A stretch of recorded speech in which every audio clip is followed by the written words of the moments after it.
നമുക്കിന്നേ പുറത്ത് കൊണ്ടൊരു ആവശ്യമുണ്ട് കേട്ടോ. ഇത് ഞാൻ ഫ്ലിപ്കാർട്ടിൽ നിന്ന് വാങ്ങിച്ചത് നല്ലൊരു ചുരിദാറാണ് കേട്ടോ. നല്ലൊരു കളറുമാണ്. നല്ല പ്രിൻറ്റും കാര്യങ്ങളൊക്കെ ആയിട്ട് നമുക്ക് പെട്ടെന്നൊന്ന് പുറത്തേക്ക് പോകണം എന്നൊക്കെ തോന്നിയിട്ടുണ്ടെങ്കിൽ ഇടാൻ പറ്റിയ നല്ല രസമുള്ള ചുരിദാറാണ്. കോട്ടൺ അല്ല കേട്ടോ, സെമി കോട്ടൺ ചുരിദാറാണേ. അങ്ങനെ ഞാനൊരു സായക്കുട്ടിയും കൂടി പുറത്തേക്ക് പോകാൻ വേണ്ടി റെഡി ആയിട്ടുണ്ട്. ഇന്ന് സായക്കുട്ടിക്ക് കുറച്ച് സ്പോർട്സ് ഐറ്റംസ് വാങ്ങിക്കാനുണ്ട്. അതിന് വേണ്ട നമ്മൾ പുറത്തേക്ക് പോകുന്നത് കേട്ടോ.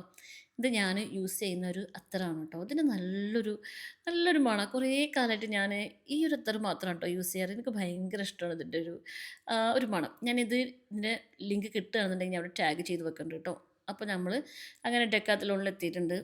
ഇവിടുന്ന് സായിക്കുട്ടിക്ക് ഇവന് ബാഡ്മിൻ്റൺ കോച്ചിങ് അല്ല, നമ്മൾ വെക്കേഷൻ ക്ലാസ് ഉണ്ടാവില്ലേ, സമ്മർ ക്യാമ്പ്, അതിന് വേണ്ടിയിട്ട് സായിക്കുട്ടിനെ ചേർത്തിയിട്ടുണ്ട്. അപ്പോൾ അവിടെ ഇങ്ങനെ ബാഡ്മിൻ്റൺ കോച്ചിങ് ഉണ്ട്, പിന്നെ സ്വിമ്മിങ് കോച്ചിങ് ഉണ്ട്. അപ്പോൾ അതിന് വേണ്ടിയിട്ടുള്ള സാധനങ്ങളൊക്കെ വാങ്ങിക്കാൻ വേണ്ടി വന്നിരിക്കുകയാണ് കേട്ടോ.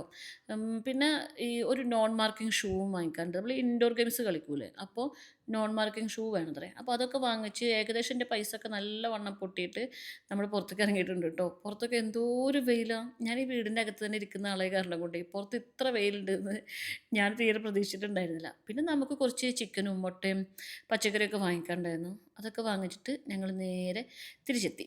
നമ്മൾ രാവിലെ പോണ സമയത്തേ വല്ലാണ്ട് കുക്കിംഗ് ഒന്നും ചെയ്തിട്ടുണ്ടായിരുന്നില്ല. ഇനി വന്നിട്ട് ഈ ഡ്രസ്സൊക്കെ മാറ്റിയിട്ട് വേഗം കുക്കിങ്ങൊക്കെ കിടക്കേണ്ട ആവശ്യമുണ്ട്. നമ്മളെ സായിക്കുട്ടിയാണെന്നുണ്ടെങ്കിൽ ഷൂ ഒക്കെ ടെസ്റ്റ് ചെയ്ത് നോക്കുന്നുണ്ട് കേട്ടോ. ഷൂ നല്ല ഇൻഡോർ ഗെയിംസിന് പറ്റിയ അടിപൊളി ഷൂ ആണെന്നൊക്കെ ആൾ എന്തായാലും സർട്ടിഫിക്കറ്റ് തന്നിട്ടുണ്ട്. അപ്പോൾ അങ്ങനെ വൈകുന്നേരം ആയപ്പോൾ സായിക്കുട്ടി സമ്മർ ക്യാമ്പിന് പോയി. ഇനി അവന് 6 മണിക്കേ തിരിച്ചു വരുള്ളൂ.